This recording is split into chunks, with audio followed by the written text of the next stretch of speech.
विमल बहुत परेशान था। उसे समझ में नहीं आ रहा था कि वो इस परिस्थिति से कैसे निपटे। वो अपनी माँ को बहुत चाहता था, किंतु उसकी पत्नी और उसके बच्चे उसकी माँ से दूर भागते थे,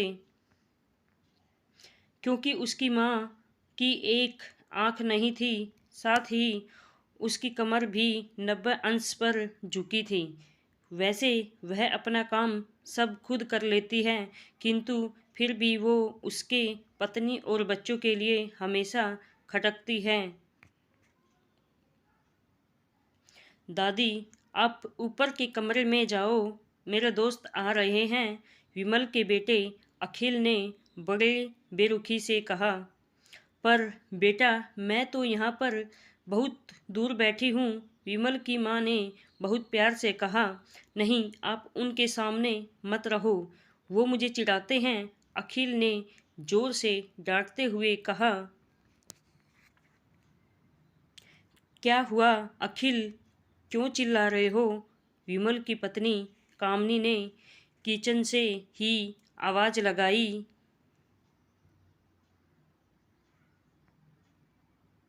देखो न माँ, ये दादी यही ड्राइंग रूम में बैठी हैं और मेरे दोस्त आ रहे हैं, अखिल ने शिकायत भरे लहजे में कहा। माँ जी, आप ऊपर चली जाओ, क्यों हम लोगों को लजवाती हो?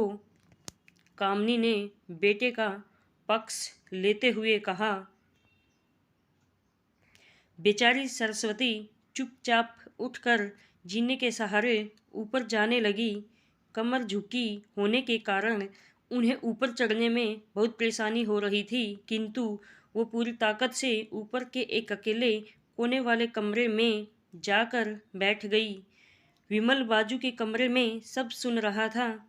उसे कष्ट हो रहा था कि उसकी माँ को अपमानित होना पड़ रहा है, किंतु वो असहाय था। अगर वो कुछ कहता तो पत्नी और उसके बच्चे उसका विरोध करने लगते।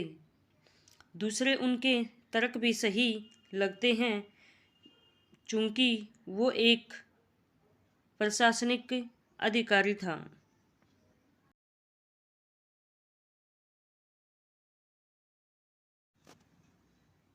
उसका सामाजिक स्तर बहुत ऊंचा था।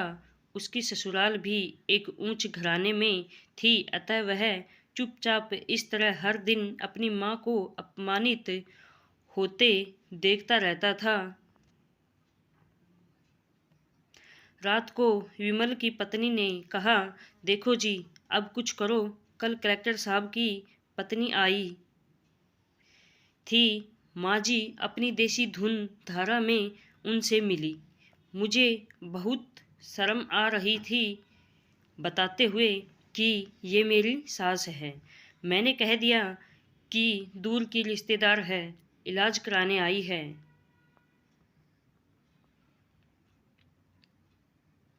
विमल को रोना आ गया, किंतु फिर भी वह चुप रहा। उसे समझ में नहीं आ रहा था कि वो क्या करे। अपने बेटे की मनस्थिति को सरस्वती अच्छी तरह से जानती थी और बेटे को कोई कष्ट न हो इसलिए वो हर बात को चुपचाप सह लेती थी। विमल बहुत उदास रहने लगा।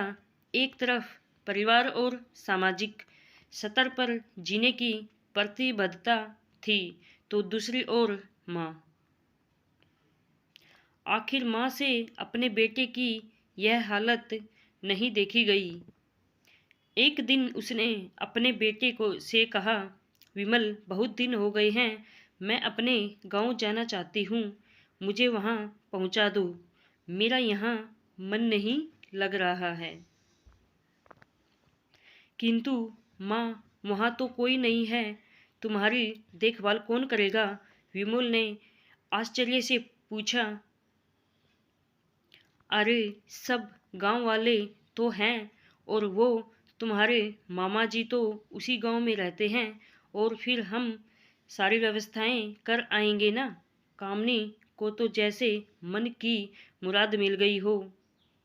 हाँ बेटा, बहुत सही कह रही है, सरस्वती ने लंबी सांस लेते हुए कहा।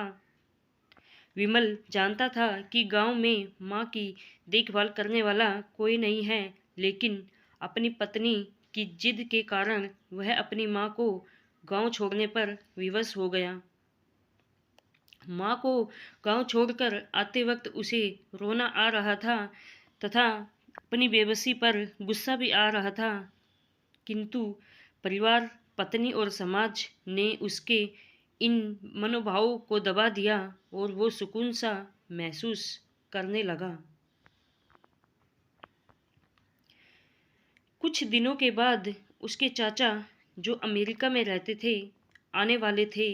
जब विमल बहुत छोटा था, उसके पिता जीवित थे, तब वो भारत आए थे और उसके बाद वो अब भारत आने वाले थे। पूरा परिवार और आस पड़ोस बहुत उत्साहित था। अमेरिका से विमल के डॉक्टर चाचा आ रहे थे। डॉक्टर रमेश ने जैसे ही घर में कदम रखा, सबने मिलकर बहुत उत्साह से उनका स्वागत किया। क्यों विमल, भाभी नहीं दिख रही, कहाँ है? डॉक्टर रमेश ने उत्सुकतापूर्वक पूछा। जी, वो गांव में रहती है, यहाँ उनका मन नहीं लगा, कामनी ने स्पष्ट लहजे में उत्तर दिया। डॉक्टर रमेश ने विमल की ओर देखा तो विमल ने अपनी आंखें झुका ली। डॉक्टर रमेश सब समझ गए, बोले, कल हम भाभी से मिलने गांव चलेंगे सब लोग। दूसरे दिन सभी लोग गांव के घर में पहुंचे। देखा कि सरस्वती को बहुत तेज बुखार है और वो पलंग पर ऐसाए पड़ी है। डॉक्टर रमेश ने दौड़कर सरस्वती के पास गए और उनके पैर छूकर रोने लगे। सरस्वती की ये हालत उनकी कल्पना से परे थी।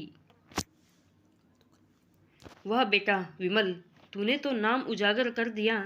अपनी माँ की ये हालत देखकर तुझे तो शर्म भी नहीं आ रही होगी, डॉक्टर रमेश ने विमल को लगभग डांटते हुए कहा। नहीं देवर जी, विमल का कोई दोष नहीं है, मैं खुद गांव आई थी। सरस्वती ने अपने बेटे को बचाव किया। मुझे सब पता चल गया है भाभी, अब चुप रहो। क्यों बहू, तुम्हें अपनी सास की कुरीपता पसंद नहीं है? समाज में तुम्हें नीचा देखना पड़ता है ना? डॉक्टर रमेश ने कामनी की ओर व्यंग्य से देखा। कामनी निरुत्तर होकर विमल को देखने लगी। आज तुम जिस सामाजिक स्तर पर हो, इन्हीं के संघर्षों की देन है। और बेटा विमल, तुम्हें शायद मालूम नहीं है कि बचपन में जब तुम 1 साल के थे, तब छत से नीचे गिरने के कारण तुम्हारी एक आंख फूट गई थी और तुम्हारी रीढ़ की हड्डी में भी समस्या थी। तब तुम्हारी इस कुरूप माँ ने अपनी एक आंख और अपना बोन मेरो तुम्हें देकर इतना सुंदर स्वरूप दिया था। कामनी बेटा, इतने सालों तक संघर्ष करके बेटे के प्रशासनिक अधिकारी बनाने वाली इस संघर्षशील औरत की तुम लोगों ने यह दशा कर दी। तुम्हें ईश्वर से कभी माफ नहीं करेगा। डॉक्टर रमेश की आंखों से आंसू जलधारा बह रही थी।